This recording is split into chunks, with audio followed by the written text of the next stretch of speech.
Find me, Jose Monkey. You asked me to figure out where this video was recorded, so I did.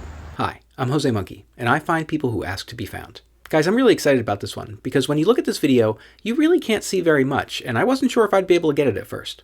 But I did. So what can we see? After a brief introduction from our very colorful friend here, they turn the camera and they show us their surroundings. At first, all we can see are some leaves and maybe like a stone structure here. And then after that, we can see that there is a road down below where the person is standing. I noticed that there were guardrails on both sides of the road, as well as this sign that warns of an upcoming low clearance area. The sign says it's 10 foot 7 inches. By the way, that's about 3.2 meters. As the camera continues to turn, we can see one or maybe several parking lots here. I couldn't see any obvious signs or really any license plates on the cars that I could read. In fact, I noticed that many of the cars here appear to not have license plates at all. That led me to believe that this was probably a car dealer and maybe a used car dealer because I saw cars of various makes and models. I really only saw a few other clues in this parking lot. We had this building here that had like a red stripe at the top that looked to me like it might be a fast food joint, but I didn't really know which one. And other than that, all I saw was this red, white, and blue van here. I'll get back to that. I also noticed at one point in the video that someone was holding a Big Gulp cup. Big Gulp is of course the signature fountain beverage that you get at 7-Eleven stores. So I figured maybe there was a 7-Eleven nearby. Okay, without any other good clues, I figured I'd focus on that red, white, and blue van. From what I could see in the video, it looked like that van had a custom wrap, and that was good news because we can often find photos of custom wraps like this online. And that's because the companies that do them love to put them in their portfolios, and the companies that like to get their vehicles wrapped love to show them off on their Facebook page and website. So I started searching for red, white, and blue van wraps. And guys, I got a bunch of different results. I looked through a whole bunch of them, and eventually I found one from Allied Air Incorporated. That looked close, but not exactly right. But if it was that company, that suggested I should be looking in North Carolina.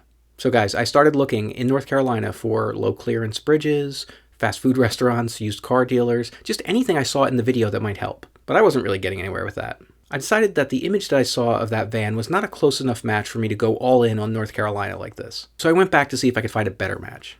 And once again, I looked at many red, white, and blue custom van wraps. But eventually I found one from a company called Honest Abe's Heating and Cooling. They had a logo on the side of their van that looked very much like what I thought I was seeing in the video. Honest Abe's Heating and Cooling is based in Mooresville, Indiana. So I started looking for low clearance bridges in Indiana. And I found an Indiana Department of Transportation website that shows you where low clearance bridges are. But guys, long story short, I tried to use that tool and it was really hard to use and I wasn't able to find the one I was looking for. So I tried a different approach. I did a Google image search for 10 foot 7 bridge low clearance. And once again, I got many not helpful results. But as I was going through them, I eventually saw this photo. It didn't seem like an exact match, but it looked kind of close. So I clicked through to check it out. That was for an event page for something called the Monte Redo or Redux. I don't know how you pronounce this. Anyway, that's a Monte Carlo style speed distance rally of some kind. But the important thing that I discovered was that it was held in Indiana. That seemed promising since Honest Abe's was also in Indiana.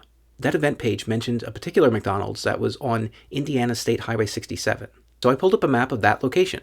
And right away I noticed that there were train tracks nearby, and I strongly suspected that where the train crossed the road might be our low clearance bridge. And there was a used car dealer. So I went to check it out. And guys, that was it. You were standing near the railroad tracks, not far from Indiana State Highway 67 in Indianapolis, Indiana. I used Google Street View to confirm several details. Here we could see the road with the guardrails on both sides, and the 10 foot 7 clearance sign, and the 2 utility poles. We could also see the used car dealer lot, and then beyond that, we can see the fast food restaurant, which as it turns out was a Burger King.